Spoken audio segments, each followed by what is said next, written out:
Les directions des achats au cœur des enjeux de responsabilité sociale, sociétale et environnementale des entreprises. On est en duplex avec Olivier Van Stock. Bonjour, vous êtes directeur associé chez Agile Bayer et vous avez publié 2 livres sur ces enjeux, stratégie achat et achat aux éditions Erol. D'une manière générale, est-ce que c'est euh, la prise de conscience que c'est un levier, les achats, est-ce qu'elle est réelle ou est-ce qu'il y a encore besoin d'évangéliser en quelque sorte les entreprises là-dessus? Bonjour Thomas Hugues. Alors, les achats, si on reste que sur les achats, Mm. c'est une fonction qui n'a pas arrêté d'évoluer, de grandir. Elle a commencé au niveau des années 90 par les entreprises industrielles et puis ça a évolué progressivement. Pourquoi ça évolue? Pourquoi est-ce que c'est là? Pour un chiffre qui est très simple. Quand une entreprise vend pour 100 millions d'euros, en général, elle achète pour 60 et elle a une masse salariale qui va être de 30. Donc on est en train de dire que les achats, les fournisseurs, les ressources externes représentent 2 fois plus en poids que l'interne. Et donc c'est vrai pour les achats comme c'est vrai pour l'implication RSE, eh bien ça a un poids qui est important. Donc dès qu'on parle de réduire les coûts, dès qu'on parle d'avoir un impact RSE, dès qu'on parle d'être innovant, parce qu'aujourd'hui l'innovation vient souvent des fournisseurs. Mm. Donc on ne peut pas se passer des fournisseurs quel que soit le sujet, qu'on veuille être innovant, qu'on veuille être moins cher, qu'on veuille être plus réactif, il y a un vrai sujet de travailler avec sa chaîne de fournisseurs, c'est indispensable. Oui, indispensable. Et donc la prise de conscience, elle est réelle et elle est récente ou elle n'est pas récente? Alors elle se fait progressivement, d'abord dans les industries, puis dans les services. Aujourd'hui, on se rend compte qu'il y a de plus en plus de directeurs achats qui sont membres du comité de direction. Mm. On va dire que le gros moment où il y a eu beaucoup de gens dans les comités de direction, c'était à partir de 2010 environ. Alors évidemment, la place est toujours challengée, hein, mais effectivement, aujourd'hui, beaucoup de comités de direction ont une direction achat Mm. dans leur sein. Et Agile Bayer publie chaque année une étude justement sur les achats des entreprises. Peut-être en quelques mots, Agile Bayer, c'est quoi? Agile Bayer, donc on est une société de conseil en achat, on existe depuis 19 ans, on est pionnier dans le domaine du conseil en achat. On a 4 activités. En cours, on propose ce qu'on appelle des équipiers achats. Donc quand il manque des acheteurs sur des familles d'achat ou des projets d'achat à des clients, eh bien, on leur propose ce service. C'est à la fois de l'expertise et de la flexibilité. On fait du conseil stratégique et on fait de la formation. On fait beaucoup de formation en achat et RSE ou en achat tout court. Il y a une demande qui est extrêmement forte, il y a une demande de professionnalisation qu'on retrouve aussi bien dans le secteur privé que dans le secteur public. Et ça, pour compléter ma précédente réponse, effectivement, aujourd'hui, il y a une demande de plus en plus forte de professionnaliser cette fonction dans le secteur public, qui est, lui, d'ailleurs, très demandeur de bonnes pratiques, de pratiques vertueuses en termes d'éco-responsabilité. Alors cette étude, vous la faites chaque année, je crois que c'est auprès de 900 directions achats. Déjà, quelle leçon générale, quel bilan général vous en tirez? Ah, effectivement, c'est la 16e étude, c'est la 16e édition de l'étude Agile Bayer qu'on fait avec le CNA, le Conseil national des achats, qui est l'association de référence. Alors, en fait, on retrouve 3 grands piliers dans les achats. La réduction des coûts, elle est particulièrement forte parce que les environnements sont challengés. Il faut avoir un équilibre financier dans toutes les entreprises, sinon elles meurent. Et donc, effectivement, il y a des objectifs de réduction de coûts qui sont là, qui sont forts et avec lesquels on va trouver tout un tas de leviers pour réduire les coûts et de plus en plus des leviers intelligents d'ailleurs. Le deuxième sujet, c'est les risques. Alors, la gestion des risques en ce moment, c'est le sujet phare Mhm. parce que les flux euh, peuvent changer, parce que les droits de douane changent. Et donc, comment est-ce qu'on peut s'adapter à ça? Comment est-ce qu'on peut être agile par rapport à ça?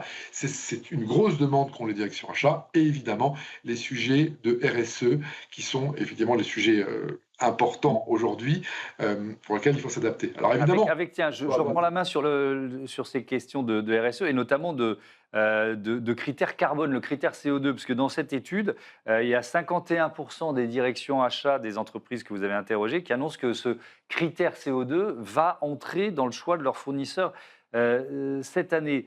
Va entrer, ça veut dire que tout le monde ne l'a pas intégré déjà.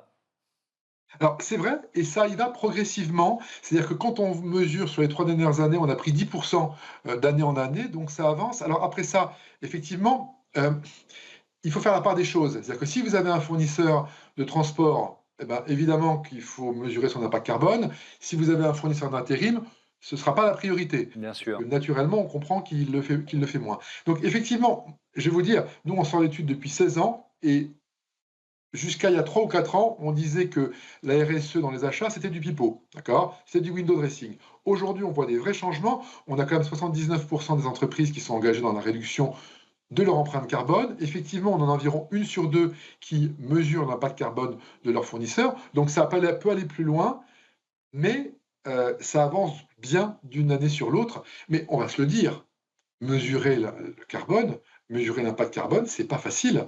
Il y a des méthodologies qui sont extrêmement différentes, il n'y a pas une méthode et les entreprises ont du mal à le faire. Donc, elles y arrivent progressivement, suivant la taille de l'entreprise, mais ce n'est pas évident, c'est pas en un claquement de doigts et c'est un sujet où la volonté ne suffit pas. Voilà, il faut y mettre les moyens, il faut avancer dans ce domaine-là. Mais clairement, vous avez raison, le sujet carbone, et on le voit dans l'étude Agile Bayer CNA, c'est le sujet phare dans la RSE. Ouais. Avec, si on emploie le terme d'achat responsable, qui est un petit peu flou, mais enfin bon, on comprend bien ce qu'on veut dire. Oui. Donc il progresse, mais il progresse comment? Il progresse notamment grâce à la réglementation? Il progresse, parce qu'il y a une pression, de l'environnement, des clients eux-mêmes? Comment vous l'évaluez? Tiens, d'abord la réglementation, quelle part elle prend? La réglementation, ben, c'est la première raison. Oui. Il y a un moment où il n'y a pas le choix. Donc il n'y a pas le choix, il faut y aller. D'accord? Maintenant, on ne va pas se mentir, on voit bien que la réglementation, sur différents sujets, elle passe son temps à reculer. Il y a différents sujets sur lesquels ça devait être fait l'année dernière, puis cette année, puis l'année d'après. Mmh. Et, et on sait que sur ce sujet-là, l'impact des États-Unis aujourd'hui est fort. C'est-à-dire qu'il y avait une tendance extrêmement forte à. Même ceux qui ne le faisaient pas pouvaient dire qu'il faut y aller vers le développement durable et la RSE. Maintenant, il y en a qui disent qu'il ne faut pas y aller. Donc, effectivement, ça ralentit un petit peu et on a quelques freins aujourd'hui sur le sujet, Oui, qui sont effectivement. clairement observés. Alors, il y a effectivement le contexte géopolitique, le contexte international. Il y a la réglementation qui évolue. On a consacré ici beaucoup de débats, notamment à la CSRD, le bilan extra-financier. On voit que l'Europe est en train de reculer. Le backlash, le retour en arrière, il vient pas seulement des États-Unis. Mais si vous deviez lister ou identifier des contraintes à lever côté entreprise pour développer cet achat responsable, vous diriez quoi? Maturité à avoir, il y a des outils qu'on n'a pas encore qui sont en train d'être créés. Hmm. Voilà. Je lisais récemment le philosophe Bachelard, et le philosophe Bachelard disait: toute science a l'âge de ses instruments de mesure.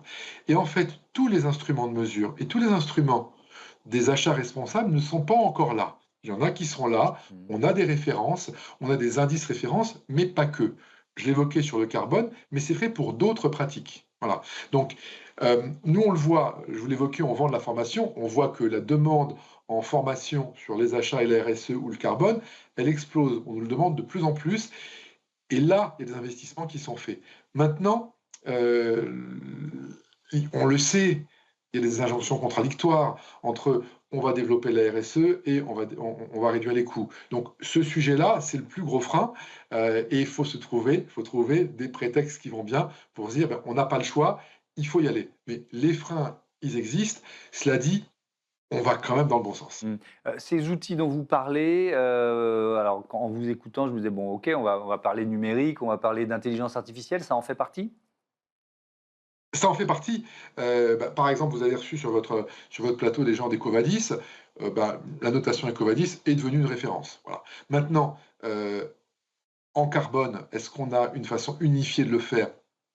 Pas encore vraiment, il y a différentes, façons de pouvoir le traiter. Donc se dire: «Tiens, on a ces références, on a ces outils références». C'est en train de se construire, je vais pas donner d'autres noms de marques, c'est en train de se construire, mais ça prend du temps et ça prend du temps pour que ce soit créé et que ce soit adopté. Sachant qu'évidemment, il y a une différence d'adoption suivant la taille de l'entreprise. Si vous êtes une entreprise du CAC 40, vous avez des moyens absolument extraordinaires pour traiter le sujet. Mmh. Si vous êtes une ETI, c'est moins le cas. Cela dit, j'ai vu dans la presse économique du jour que les ETI étaient 9 sur 10 à avoir fait leur bilan carbone, ce qui est un très bon chiffre. Oui, effectivement, il y a du progrès et quand on parle d'achat responsable, est-ce que ça veut dire que les directions d'achat se tournent, par exemple, de plus en plus vers des fournisseurs qui peuvent, faire partie de l'économie sociale et solidaire? Est-ce que ça rentre dans la grille d'analyse?